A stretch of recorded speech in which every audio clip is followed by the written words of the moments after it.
All right, guys, welcome to our Helpful Hints Wednesday and Thursday. So for Wednesday, what we're doing is we're identifying our clauses. So notice up here, everything's listed. So type of clause, that's independent or dependent. Independent meaning a complete sentence, dependent meaning a sentence fragment.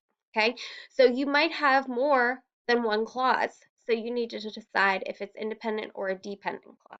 Okay, then you need to decide if the sentence is simple, compound, or complex, and that's your sentence type, okay? And then your sentence purpose is declarative, a statement, interrogative, a question, exclamatory excitement, or imperative, a command. So just remember in this sentence, there's actually going to be two clauses. So you need to decide if the two clauses are independent, dependent, or one independent and one dependent. So you need to figure that out. Okay, good luck.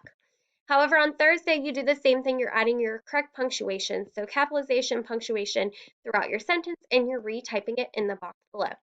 All right, like I said, you guys do a great job. I look forward to looking through your work, and good job on this ahead of time on this challenging sentence. All right, see ya.